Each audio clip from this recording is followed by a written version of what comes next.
Hello नमस्कार राम राम। आशा विद्यार्थियों का आपके अपने विद्यास्थल में स्वागत है। तो उम्मीद करते हैं तुम लोग जहाँ होगा वहाँ लाजवाब शानदार बेमिसाल अद्भुत गजब मस्त स्वस्थ तंदुरुस्त होकर अपने जीवन में कुछ अच्छा करने का प्रयास कर रहा होगा। तो जो आज का वीडियो इसमें हम लोग कोलिजन डिस्कस करने वाले। पिछले वीडियो में हम कोलिजन का डेफिनेशन डिस्कस किए थे, टाइप्स डिस्कस किए थे, elastic, in elastic, perfectly in elastic collision, ये सब डिस्कस किए थे हम लोग। अब उसी कोलिजन का एक्सप्रेशन, डेरिवेशन वगैरह डिस्कस करना है। तो जो सबसे पहला है अपने पास आज वो है कोलिजन इन वन डायमेंशन। तो हम लोग collision in one dimension, collision in one dimension कहने का क्या मतलब है कि जैसे मान लो कोई पार्टिकल रखा हुआ है, जैसे ये पार्टिकल है एक अपने पास जिसको m1 है, इसका वेलोसिटी u1 है। एक पार्टिकल ये है जिसका मास m2 है और इसका वेलोसिटी 0 है। ठीक है, ये अब ये गया इससे टकराया, तो जब ये इससे टकरा रहा है तो होगा क्या कि जब ये दोनों एक साथ एक ही लाइन में मूव करने लगे या फिर दोनों अलग अलग एक ही लाइन में मूव करने लगे, जैसे हो क्या, या इसका भी कुछ मतलब सिंपल सिचुएशन क्या है, दो पार्टिकल है, दोनों आपस में टकरा के सेम स्ट्रेट लाइन में ही मूव कर रहा है, तो उसको हम बोलेंगे कोलिजन इन वन डायमेंशन। लेकिन एक होता है पूल वाला गेम होता है, देखा है तुम लोग ऐसे करके पूल वाला गेम होता है जो मतलब रखा हुआ है, टेबल बॉल रखा होता है, अब स्टिक से मारा जाता है। तो इसमें क्या होता है, ये होता है कोलिजन इन टू डायमेंशन। तो कोलिजन यही चीज़ जो है, पूरा पूल ही कोलिजन का कहानी है। तो अब कोलिजन इन टू डायमेंशन कहने का क्या मतलब है, जैसे मान लो ये रेस्ट में है, इसको मार रहे हैं, ठीक है, जैसे हुआ क्या, या फिर इसको बना देता है जिससे हम मार रहे हैं, हो गया, इससे हम इसको मान लो मार रहे हैं, ठीक, ये रेस्ट में ये मोशन कर रहे हैं। तो जब इसको हम इससे मारे हैं तो होगा क्या, टकराने के बाद मान लो एक लेटेस्ट सिचुएशन ऐसा हो गया, टकराने के बाद ये जो ब्लू वाला बॉल है, रेड वाला बॉल इस तरफ चला गया और ब्लू वाला बॉल इस तरफ चला गया, मतलब दोनों मोशन किए, टकराने के बाद दोनों मोशन किए, लेकिन वो स्ट्रेट लाइन में जाने के बजाय एक इधर चला गया एक इधर चला गया। तो ये जो मोशन हो गया इसको हम लोग बोलते हैं कोलिजन इन टू डायमेंशन। मतलब है वही चीज़, कोलिजन ही है, लेकिन जब दो अलग अलग रास्ते में मूव करने लगे या फिर प्लेन में मूव करने लगेगा तो उसका हमको कोलिजन इन टू डायमेंशन बोलना पड़ेगा। लेकिन जब सेम स्ट्रेट लाइन में ही मूव करेगा तो उसको हम बोलेंगे कोलिजन इन वन डायमेंशन। तो पहले हम लोग डिस्कस करेंगे कोलिजन इन वन डायमेंशन, फिर डिस्कस करेंगे कोलिजन इन टू डायमेंशन। ठीक है, अब इसमें होता क्या है, कोलिजन इन वन डायमेंशन में हम लोग को कई सारा हम लोग देखे थे कोलिजन, एक था इलास्टिक, एक था इन इलास्टिक, एक था परफेक्टली इन इलास्टिक। तो हम लोग बात कर लेंगे पहले परफेक्टली इन इलास्टिक कोलिजन में। तो क्या क्या कंडीशन था, देखो कंडीशन याद रखना पड़ता है। परफेक्टली इन इलास्टिक कोलिजन में सबसे पहले क्या, मोमेंटम और काइनेटिक एनर्जी दोनों ही क्या रहता है अपने पास, दोनों ही रहता है अपने पास नॉट कंजर्व।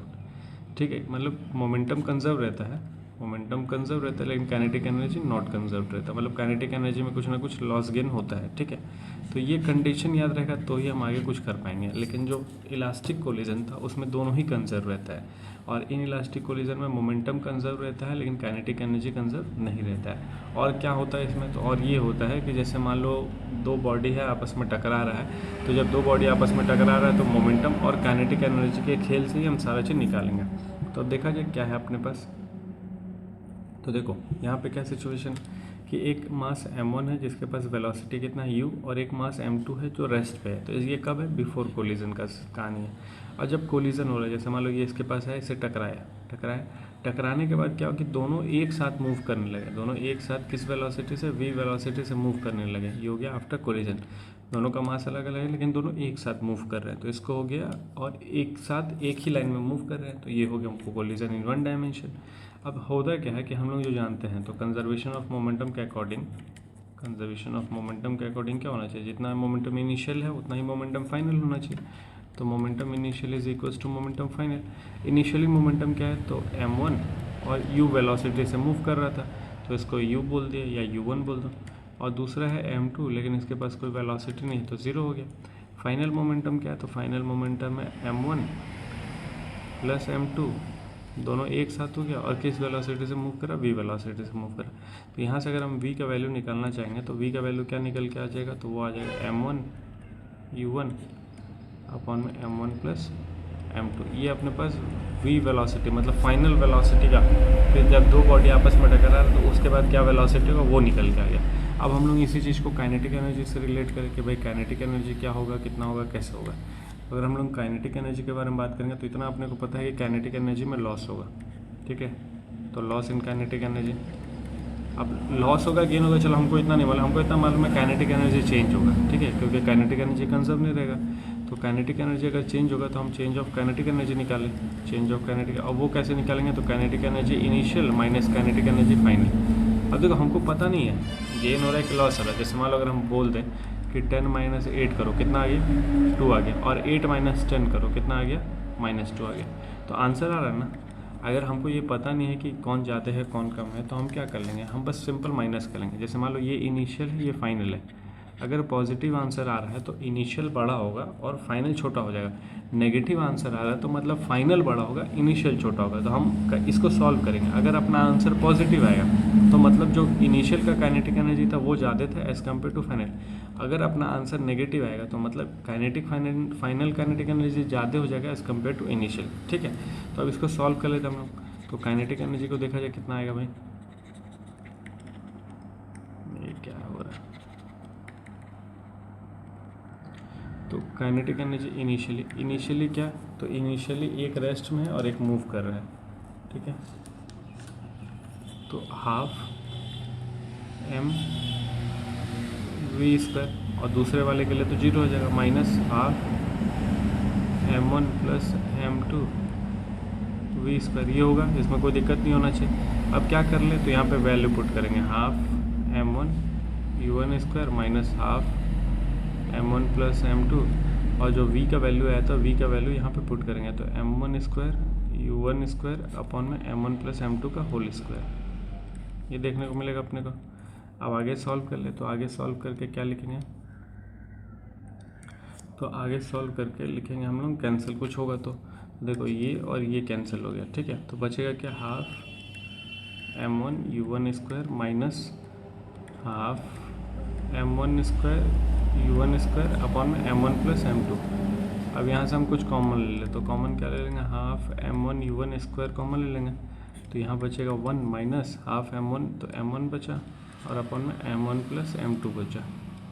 ठीक है, अब इसको पूरा सॉल्व कर लेंगे तो क्या बचेगा, हाफ m1, ये मतलब इसको अरेंज करके सॉल्व कर लेंगे तो m1 से m1 कट जाएगा तो क्या बचेगा m2, तो m2 और u1² और अपॉन में बचेगा m1 प्लस m2। तो ये काइनेटिक एनर्जी अपने पास आ गया। अब देखो ये जो आया पॉजिटिव आया, तो पॉजिटिव आया मतलब काइनेटिक एनर्जी में क्या है, लॉस हुआ है। मतलब इनिशियल काइनेटिक एनर्जी ज़्यादा था, फाइनल काइनेटिक एनर्जी कम है, तो इसलिए काइनेटिक एनर्जी में लॉस आया। तो वही बात यहाँ हो रहा है, क्या कह रहा है कि it is a positive quantity which means kinetic energy of system reduce after collision which can be expressed as. तो मतलब काइनेटिक एनर्जी का लॉस हुआ, इतना पता चल गया। अब कितना का लॉस हुआ, कैसे लॉस हुआ है, फिर क्या फ्रैक्शन में लॉस हुआ, किस रेशियो में लॉस हुआ, ये अपने को निकालना है। तो ये अगर निकालना है तो अब हम लोग क्या कर लेंगे, काइनेटिक एनर्जी फाइनल अपन kinetic energy initial. Final kinetic energy कितना है, तो half m1 plus m2 v², और इनिशियल कितना था, तो हाफ m1 u1²। तो हाफ से हाफ कैंसिल, बचेगा क्या, तो m1 m2 v² अपॉन में m1 u1²।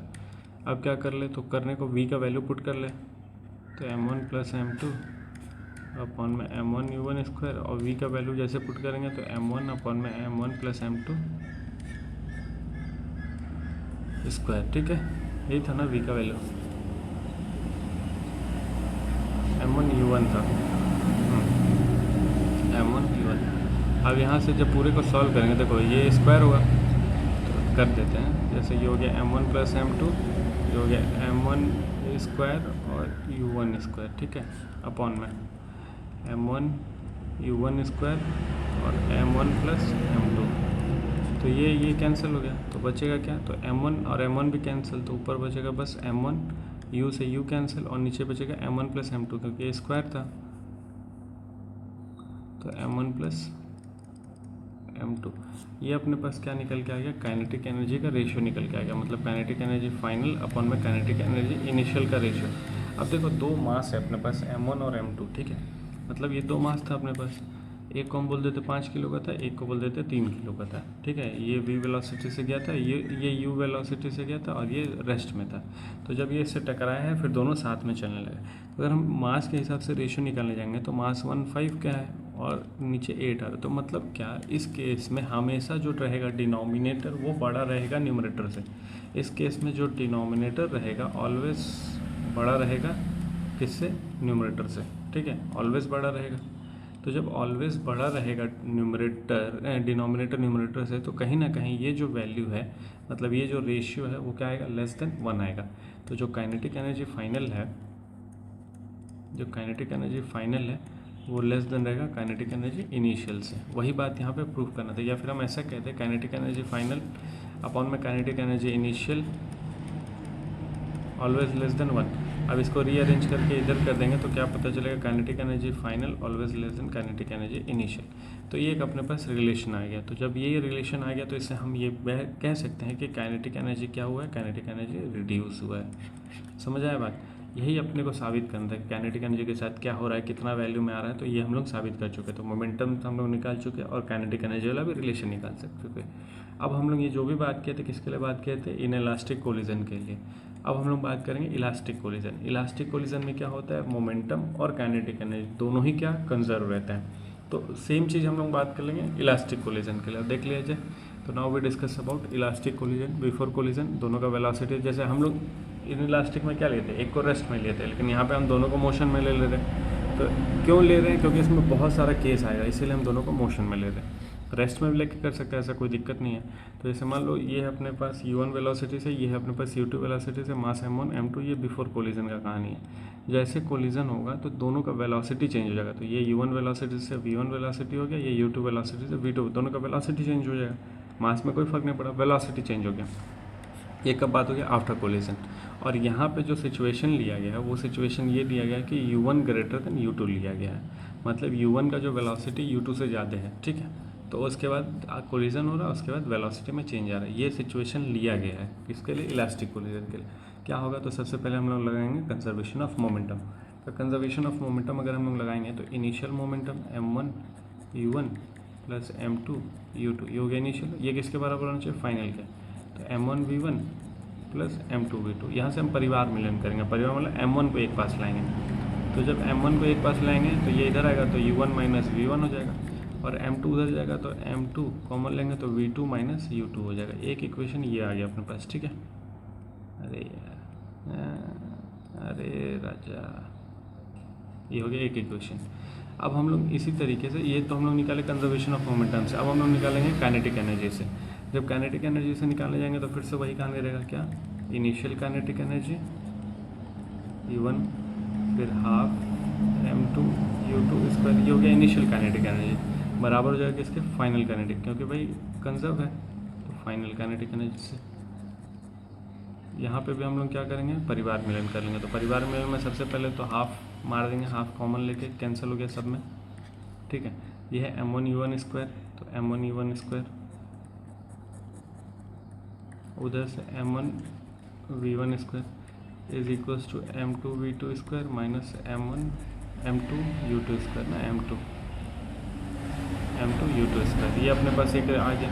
अब यहाँ से भी कुछ कॉमन वाला कहानी, तो कॉमन ले लेंगे। तो कॉमन क्या आएगा अपने पास, ये आएगा m1, ये बचेगा u1 square minus v1 square, यहाँ कॉमन आएगा m2, यहाँ बचेगा v2 square minus u2 square. अब a square minus b square वाला फॉर्मूला, तो a प्लस बी और a माइनस बी, सेम यहाँ पे m2, तो a स्क्वायर मतलब a प्लस बी और a माइनस बी। ये एक अपने पास दूसरा इक्वेशन निकल गया है। तो अपने पास एक इक्वेशन ऊपर वो आया था, एक इक्वेशन ये आया, मतलब एक आया था मोमेंटम से, एक आया काइनेटिक एनर्जी से। अब हम लोग क्या कर ले, इस दोनों इक्वेशन को डिवाइड कर ले। दोनों इक्वेशन को जब डिवाइड करेंगे, मतलब on dividing second by first, मतलब इस वाले इक्वेशन से डिवाइड करेंगे, मतलब डिवाइड करेंगे उस वाले इक्वेशन में। तो देखो यहाँ m1 डिवाइड हो जाएगा, u1 और v1 डिवाइड हो, तो केवल बचेगा u1 प्लस v1। तो हम डायरेक्ट लिख दे रहे हैं, रिजल्ट क्या बचेगा, u1 प्लस v1। सेम इधर भी क्या बचेगा, v2 प्लस u2। परिवार मिलन यहाँ भी कर लें, u1 minus u2 v2 minus v1। एक रिलेशन ये अपने पास आ गया। अब ये जो रिलेशन है इससे हम क्या बोल सकते हैं, तुम लोगों को याद हो कि हम लोग रिलेटिव वेलोसिटी पढ़ते हैं। रिलेटिव वेलोसिटी अगर हम लिखते थे v12, इसमें क्या होता था v2 माइनस v1, मतलब velocity of one with respect to two अगर निकालना है तो हम लोग क्या बोलते थे, यही चीज़ velocity of one with respect to two मतलब v1 माइनस v2। वही चीज़ यहाँ पे है, u1 और u2 है। तो यहाँ पे क्या है, रिलेटिव वेलोसिटी है। तो रिलेटिव वेलोसिटी है किसके लिए? पहले सिचुएशन के लिए। पहले सिचुएशन मतलब बिफोर कोलिजन। तो relative velocity of m1 with respect to m2, relative velocity of 1 with respect to 2 है। लेकिन ये कब सिचुएशन में? ये कौन सा सिचुएशन? बिफोर कोलिजन के सिचुएशन में। और ये बराबर है किसके? रिलेटिव वेलोसिटी, फिर से रिलेटिव वेलोसिटी, लेकिन इस बार जो रिलेटिव वेलोसिटी है m2 का है विथ रिस्पेक्ट टू m1, लेकिन ये कब है? After collision. तो यहाँ जो एक रिलेशन निकल के आ रहा है, मतलब इलास्टिक कोलिजन में अगर हम लोग एक रिलेशन निकालने जाएंगे तो जो फाइनल रिलेशन निकल के आता है वो ये आता है कि वेलोसिटी का जो चेंज है या जो वेलोसिटी का रिलेशन है बिफोर और आफ्टर कोलिजन, वो कैसा है? तो relative velocity of 1 with respect to 2, मतलब यहाँ पे हम क्या लिख सकते हैं? Relative velocity 1 with respect to 2, relative velocity of 2 with respect to 1। और ये कब है? Before collision. ये कब है? After collision. तो यहाँ पे अपने पास एक रिलेशन वेलोसिटी के बीच में आ गया कि अगर हम लोगों को वेलोसिटी का रिलेशन निकालना है तो वो वेलोसिटी का रिलेशन ये है इलास्टिक कोलिजन के लिए। अब इसी चीज़ में क्या कर लेंगे हम लोग? यहाँ से v2 का वैल्यू निकालेंगे। तो यहाँ से जब v2 का वैल्यू निकालेंगे तो क्या देखने को मिलेगा? v2 का वैल्यू तो वो निकल के आएगा u1 minus u2 plus v1। ठीक है, ये निकल के आएगा अपने। अब इस v2 का वैल्यू इक्वेशन 1 में रखेंगे। इक्वेशन 1 में रखेंगे तो ये कुछ अपने को इक्वेशन मिलेगा, सिमिलरली v2 मिल जाएगा अपने को। देखो जब इक्वेशन 1 में रखा जाएगा तो ये रिलेशन अपने को मिल रहा। हम अब रख नहीं रहे, अब तो इतना तुम लोग सॉल्व कर सकते हैं। ये रिलेशन अपने को देखने को मिलेगा। क्या मिल जाएगा? m1 माइनस m2 अपन में m1 प्लस m2, यहाँ पे u1। ये रिलेशन अपने को सब्स्टिट्यूट करके देख लेना, ये रिलेशन मिलेगा। और इसी तरीके से हम लोग बोल सकते हैं सिमिलरली अपने को क्या मिल जाएगा? v2। ये तो v1 का वैल्यू निकला, मतलब कोलिजन के बाद जो वेलोसिटी है उसका वैल्यू निकला तो v1। और कोलिजन के बाद जो सेकंड पार्टिकल का वेलोसिटी है उसका रिलेशन ये निकल के आ जाएगा। तो दोनों रिलेशन अपने पास निकल के आ गया, एक आ गया v1, एक आ गया अपने पास v2। ठीक है, अब इसके बाद क्या करेंगे? इसके बाद हम लोग स्पेशल केसेस डिस्कस करेंगे, मतलब कंडीशन के साथ डिस्कस करेंगे। वो कंडीशन क्या होगा कि अगर दोनों ऑब्जेक्ट जो है, दोनों पार्टिकल जो कोलाइड कर रहे हैं, उन दोनों पार्टिकल का मास अगर इक्वल हो जाए तब वेलोसिटी क्या हो जाएगा? तो अगर दोनों पार्टिकल का मास अगर इक्वल हो जाएगा तो जो पहला मतलब आफ्टर कोलिजन जो वेलोसिटी अपने को देखने को मिलेगा पहले पार्टिकल का, वो क्या हो जाएगा? तो सॉल्व करने के बाद ये मिलेगा, लेकिन जब कैंसिल कर देंगे तो वो मिलेगा अपने को u2। कहने का क्या मतलब हो गया कि अगर हम लोग m1 is equals to m2 कर दे रहे, और ये कौन सा बात करें हम लोग? इलास्टिक कोलिजन में अगर मास को इक्वल करें, मतलब दोनों सेम मास का बॉडी, जैसे दोनों सेम मास का बॉडी मूव कर रहा था, टकराया, तब क्या देखने को मिलेगा? फाइनल वेलोसिटी क्या देखने को मिलेगा? तो जो फाइनल वेलोसिटी u1 है वो किसके बराबर है? u2 के। कहने का मतलब ये u1 वेलोसिटी से था, ये u2 वेलोसिटी से था। ठीक है, दोनों का मास क्या है? m है। अब जब दोनों टकराया, ये दोनों टकराए, तो टकराने के बाद जो वेलोसिटी होगा, मतलब जो इस पार्टिकल का वेलोसिटी होगा, जो m पहला पार्टिकल था उसका वेलोसिटी u2 के बराबर हो जाएगा। जैसे क्या था, ये अगर मान लो 10 किलोमीटर पर आवर से मूव कर रहा था, ये 10 से मूव कर रहा था, ये 20 से मूव कर रहा था, तो टकराने के बाद जो पहला, मतलब दोनों का वेलोसिटी आपस में बदल जाएगा। ये 20 ये हो जाएगा और इसका हो जाएगा 10। कब? जब मास इक्वल रहेगा। ठीक है, जब मास इक्वल रहेगा, इलास्टिक कोलिजन में दो पार्टिकल टकराएगा तो दोनों वेलोसिटी आपस में इंटरचेंज करेगा। देखो ये सब जो पॉइंट है, यही सब फिल इन द ब्लैंक्स में, ट्रू फॉल्स में पूछा जाता है फिजिक्स में, कि दो पार्टिकल इलास्टिक कोलिजन में अपना वेलोसिटी कब चेंज कर लेता है, या फिर दो इक्वल मास का बॉडी अगर हम रखें और इलास्टिक कोलिजन हो रहा है तो उनके वेलोसिटी का फाइनल रिलेशन क्या होगा? वेलोसिटी आपस में इंटरचेंज हो जाएगा। मतलब क्या था, जो v1 है, जो आफ्टर कोलिजन जो वेलोसिटी ऑफ पार्टिकल 1 रहेगा वो किसके बराबर है? Velocity of mass 2 before collision.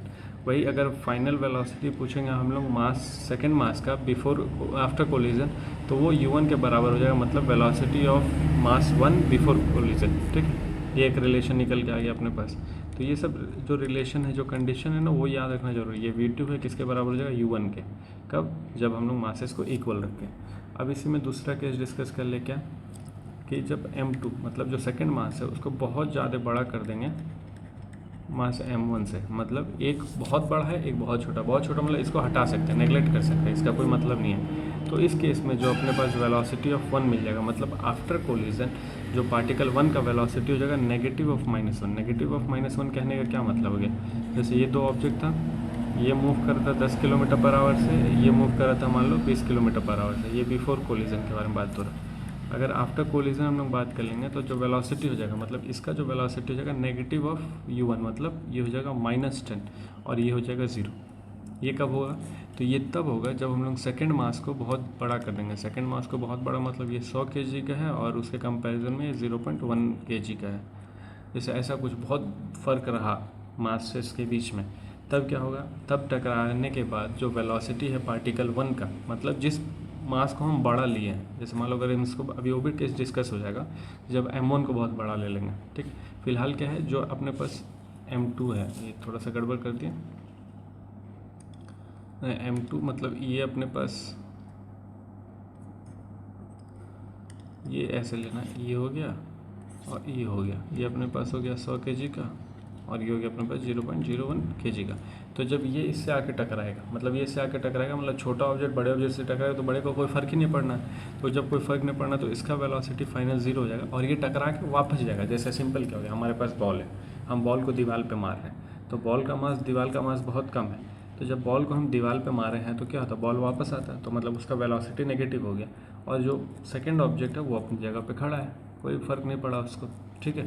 तो ये हो गया अपने पास। या फिर इसको हमको क्या लेना है इस कंडीशन में, इसको 0 ही लेना है, इसको रेस्ट में रख के करते हैं हम लोग, ठीक। तो सेकंड पार्टिकल का वेलोसिटी क्या हो जाएगा, 0 हो जाएगा। ये हो गया अपने पास। अब तीसरा केस हम लोग व्हेन द कोलिजन ऑकर, वही कहानी लिखा हुआ है कि when the collision occur the m1 should start moving with equal velocity in opposite direction while m2 is practically at rest। अब कंडीशन क्या लेंगे, तो कंडीशन थोड़ा सा बदलेंगे कि m1 को बहुत बड़ा कर दें m2 से। तो जब m1 को बहुत बड़ा कर देंगे m2 से तो क्या देखने को मिलेगा, तो अगर मान लो दो ऑब्जेक्ट अपने पास, m1 को बहुत बड़ा कर दिए m2 से,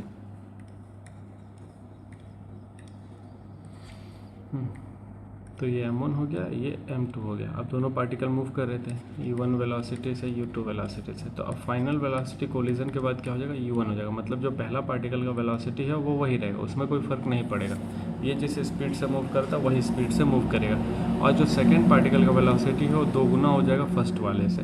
मतलब अगर ये जिस भी वेलोसिटी, जैसे हम क्या करें, अब बड़े वाले पार्टिकल को छोटे वाले पार्टिकल में कोलाइड करा रहे, तो बड़े वाले पार्टिकल इसको रेस्ट में ले लो, जब बड़े वाले पार्टिकल को छोटे वाले पार्टिकल में कोलाइड कराएंगे तब क्या होगा, इसके वेलोसिटी में तो कोई फ़र्क नहीं पड़ेगा, तो ये जिस वेलोसिटी से मूव करता है उसी वेलोसिटी से मूव करेगा। लेकिन जो छोटा वाला पार्टिकल है वो double of the first velocity से मूव करेगा। मान लो अगर ये 10 से था तो ये किससे मूव करने लगेगा, 20 से मूव करने लगेगा।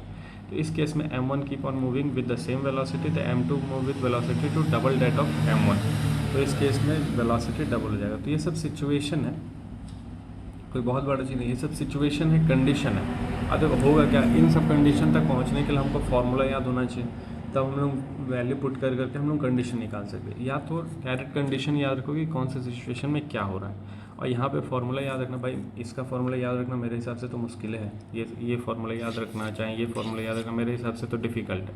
तो जब फार्मूला याद रखना डिफ़िकल्ट है तो इतना बार बार डिराइव तो करेंगे नहीं ये फार्मूला ले आने के लिए, तो इसीलिए कंडीशंस को डायरेक्ट याद रखो। ये जो 3 कंडीशन हम लोग डिस्कस किए, तीनों कंडीशन को डायरेक्ट याद रखो ताकि जो भी इसके बेस पे आने वाला क्वेश्चन हो आसानी से सॉल्व हो सके।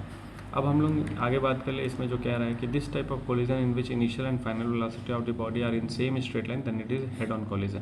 कहने का क्या मतलब हो गया कि जब टकराव हो रहा है और टकराव होने के बाद एक ही स्ट्रेट लाइन में कोई दोनों बॉडी मूव कर रहा है तो उसका हम लोग बोलते हैं हेड ऑन कोलिजन या फिर कोलिजन इन 1 डायमेंशन। तो जब कोलिजन इन 1 डायमेंशन उसको हेड ऑन कोलिजन भी बोलते हैं। अब कोलिजन इन बारी है 2 डायमेंशन का, तो कितना टाइम हो गया, 23 मिनट हो गया। तो इसको डिस्कस कर लेते हैं, ये जो केवल कहानी है कहानी को डिस्कस कर लेते हैं, डेरिवेशन करेंगे, ठीक है। तो अब बात है अपने पास कोलिजन इन 2 डायमेंशन। तो कोलिजन इन 2 डायमेंशन क्या कहता है कि जब जो भी हम लोग सिचुएशन बात कहते हैं कि जब कोई भी कोई यहाँ से elastic collision let a mass m1 moving along X axis with velocity u1 collide with mass m2 at rest. मतलब ये m1 था u वेलोसिटी से, ठीक है। इसको दूसरे हाईलाइटर से दिखा देते हैं, ये अपने पास m2 है रेस्ट में, ये है अपने पास 2 सिचुएशन, ये मूव करता हो जा रहा है, इससे टकराए। तो टकराने के बाद क्या हुआ कि एक पार्टिकल इधर चला गया, एक पार्टिकल इधर चल गया, तो ये जो u2 है मतलब जो रेस्ट में था वो इधर आ गया, ठीक है। और जो अपने पास मूव कर रहा था वो इस तरफ आ गया v1 वेलोसिटी से। क्या हुआ कि ये रेस्ट में ये मूव करता हुआ, जो पोल तुम लोग देखा होगा जो हम बोले वो खेलते ना, तो जैसे मान लो ये रेस्ट में था, ये ऐसा तो दोनों अलग अलग डायरेक्शन में मूव करने लगा। तो जब अलग अलग डायरेक्शन में मूव करने लगा तो मान लो जो m1 पार्टिकल था वो मूव करके इस तरफ और जो m2 पार्टिकल था वो मूव करके इस तरफ, दोनों का वेलोसिटी अलग अलग, एक v1 वेलोसिटी से एक v2 वेलोसिटी से। तो जब प्लेन में मूव करने लगा तो जो किसी एंगल पे मूव करने लगा तो उसके पास दो वेलोसिटी हो जाएगा, एक हो जाएगा v cos थीटा, एक हो जाएगा v sin थीटा, दोनों same, v1 cos theta v1 sin theta, v2 cos theta v1 sin theta. ये कुछ देखने को मिलेगा अपने को। तो ये जब कुछ वेलोसिटी अपने को देखने को मिल रहा है, ऐसा कुछ वेलोसिटी देखने को मिल रहा है, तो ये जो एग्जांपल हो गया, ये किसका एग्जांपल हो गया? कोलिजन इन टू डायमेंशन का। ठीक, कोलिजन इन टू डायमेंशन का। तो वही बात यहाँ पे हो रहा।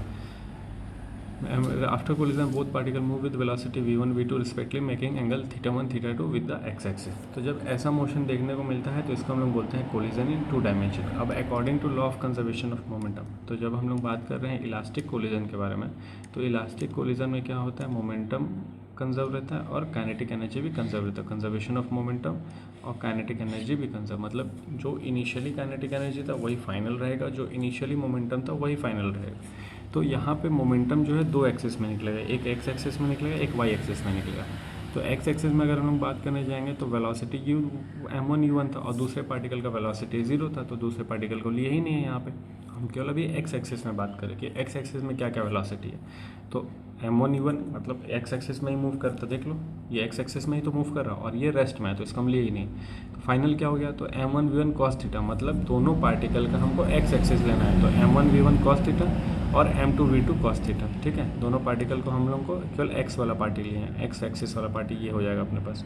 ठीक, सिमिलरली अगर y, तो y ये इसका y में कोई वेलोसिटी नहीं है, इसका y में कोई वेलोसिटी नहीं है, तो y में अपने पास इनिशियली मोमेंटम कितना है? 0। लेकिन टकराने के बाद y एक्सिस में है वेलोसिटी अपने पास, तो एक ऊपर जा रहा है एक नीचे जा रहा है, तो दोनों का डायरेक्शन अपोजिट है। मतलब भाई ये पॉजिटिव है ये नेगेटिव है, तो अगर पॉजिटिव नेगेटिव तो ऊपर वाले को अगर हम पॉजिटिव ले रहे हैं तो ये हो गया m1 v1 sin theta positive में। ठीक है, और नीचे वाले को अगर हम नेगेटिव ले रहे हैं तो नेगेटिव में लिखेंगे m2 v2 sin थीटा। ये किसके अलॉन्ग है? अलॉन्ग y एक्सिस, और ये ऊपर वाला किसके अलॉन्ग था? x एक्सिस के अलॉन्ग। ठीक है, तो इतना कहानी समझ आया। अब इसके बाद हम लोग क्या बात कर लेंगे? इसके बाद हम लोग बात कर लेंगे काइनेटिक एनर्जी। तो काइनेटिक एनर्जी अगर हम लोग बात कर लेंगे तो इनिशियली काइनेटिक एनर्जी था half m1 u1 square, final kinetic energy है ये चीज़ अपने पास, तो कोई बहुत बड़ा 30 मार्क का चीज़ नहीं है। तो अब अपने पास 3 इक्वेशन है कुल मिला के। ठीक है, 3 इक्वेशन कौन कौन सा है? तो वो 3 इक्वेशन, पहला इक्वेशन ये है, दूसरा इक्वेशन ये है और तीसरा इक्वेशन ये है। तो मोमेंटम एक्स एक्सिस का, मोमेंटम वाई एक्सिस का और kinetic energy total initial final वाला, ये 3 इक्वेशन है। और यहाँ पे वेरिएबल अगर हम लोग बात करेंगे तो एक v1 वेरिएबल है, एक v2 वेरिएबल है, एक θ1 वेरिएबल है, एक θ2 वेरिएबल है। ठीक है, अगर इन चारों वेरिएबल में से कोई भी एक वेरिएबल दिया हुआ है अपने को, if one of them is given, तब हम लोग क्या कर लेंगे और एक्सपेरिमेंटली नोन, ठीक है, गिवन हो जाए या फिर हम लोग को एक्सपेरिमेंटली पता चल जाए, तो हम लोग बाकी तीनों को क्या कर सकते हैं? कैलकुलेट कर सकते हैं किस इक्वेशन को? तीनों इक्वेशन का इस्तेमाल करके। तो कुल मिला के यहाँ बात ये हो गया कि अगर अपने को इन 4 वेरिएबल में से एक वेरिएबल पता हो या फिर एक्सपेरिमेंटली हम निकाल लें, तो बाकी तीनों को हम कैलकुलेट करके सॉल्व करके निकाल सकते हैं।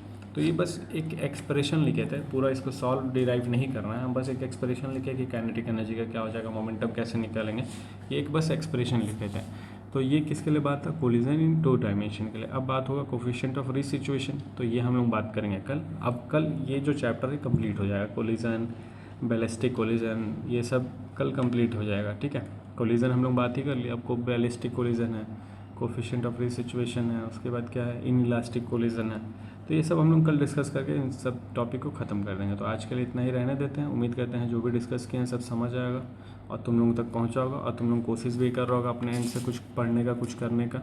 ठीक है, तो बाकी हम लोग मिलते हैं नेक्स्ट वीडियो में। तब तक अपना ख्याल रखना है, पढ़ाई लिखाई करते रहना है। तब तक के लिए बस राम राम।